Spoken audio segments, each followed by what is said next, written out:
सेसाकू Nakamura Japan का most infamous serial killer, जिसे कि हमामात्सु डेफ किलर के नाम से भी जाना जाता है। नाकामुरा का जन्म 1924 में जापान के शिजुका में हुआ था और ये वो वक्त था जब वर्ल्ड वॉर चल रही थी। चारों तरफ क्योस फैला हुआ था। नाकामुरा जन्म से ही डेफ यानी कि बहरा था, उसे कुछ भी सुनाई नहीं देता था। लेकिन बावजूद अपनी इस कमज़ोरी के नाकामुरा एक बहुत ही ब्रिलियंट स्टूडेंट था। वो पढ़ाई में बहुत अच्छा था। वो क्लास में हमेशा फर्स्ट आता था। पर फिर भी उसे कभी भी अपनी पढ़ाई में इतनी मेहनत करने के बाद भी वो अप्रिसिएशन नहीं मिला जिसका वो हकदार था। ना ही अपने स्कूल से और ना ही अपनी फैमिली से। बल्कि उसे स्कूल में बच्चे बुली किया करते थे क्योंकि वो उनसे अलग था। यहाँ तक कि उसका अपना परिवार भी उसे बोझ मानता था। उन्हें लगता था कि नाकामुरा ज़िंदगी में कभी भी कुछ नहीं कर पाएगा और ना ही कभी उसकी शादी होगी।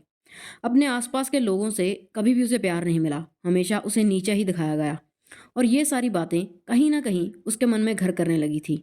नाकामुरा धीरे धीरे चिड़चिड़ा सा बनता जा रहा था और इसी बीच उसकी ज़िंदगी में सिनेमा की एंट्री होती है। उसे फिल्में देखने का बहुत शौक था, लेकिन उसे सिर्फ वायलेंट मूवीज़ ही पसंद आती थी। वो मूवीज़ जिनमें जापानी योद्धा अपनी तलवारों से लड़ते थे। वो योद्धा अपनी तलवारों से अपने दुश्मनों का खून बहाया करते थे। तो फिल्में देख देख कर नाकामुरा को वायलेंस से ऑब्सेशन हो गया था। वो ये सब रियल में करना चाहता था।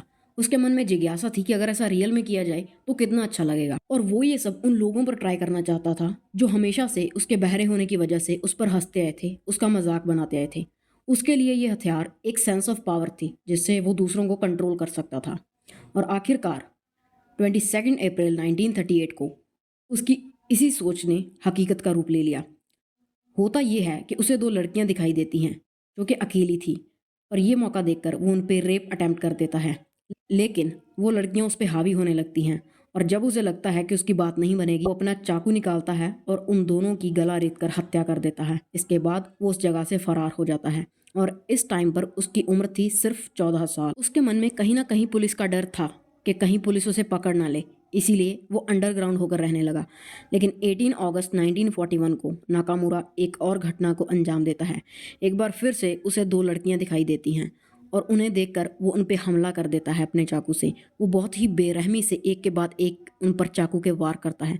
उनमें से एक की वही मौके पर ही मौत हो जाती है, लेकिन दूसरी की किस्मत अच्छी थी जो कि वो बच जाती है। और उसी के कहने पर पुलिस को पहली बार इस कातिल के बारे में पता चलता है। वो पुलिस को उस कातिल का हुलिया भी बताती है, मगर वो पकड़ा फिर भी नहीं जाता क्योंकि पुलिस इस खबर को दबा रही थी कहीं ना कहीं। क्योंकि वर्ल्ड वॉर की वजह से पहले ही लोगों में बहुत दहशत बनी हुई थी और वो नहीं चाहते थे कि लोगों को ये बताकर कि उनके बीच एक सीरियल किलर घूम रहा है वो और डरा दें। और ये उनकी सबसे बड़ी बेवकूफ़ी और सबसे बड़ी गलती साबित हुई। इसके बाद भी नाकामुरा एक के बाद एक घटना को अंजाम देता गया और 20 अगस्त को उसने 3 और लोगों की हत्या कर दी। और 27 सितंबर उसी साल को उसका अपने भाई को किसी बात को लेकर झगड़ा हो जाता है। ये झगड़ा इतना बढ़ जाता है कि वो अपना चाकू निकालता है और अपने भाई के ऊपर वार करने लगता है। एक के बाद एक लगातार वो चाकू से उस पर वार किया जा रहा था और उसके बीच जो भी आ रहा था उसके परिवार का कोई भी मेंबर, वो उन पर भी उस चाकू से वार किया जा रहा था। इस तरह से उसने अपने परिवार के किसी भी सदस्य को नहीं बख्शा और इस घटना को अंजाम देने के बाद वो अपने घर से फरार हो गया। थैंकफुली उसके परिवार के बाकी सब लोग बच गए थे, लेकिन उसके भाई के ऊपर बहुत ज़्यादा वार किए गए थे, इसीलिए वो बच नहीं पाया।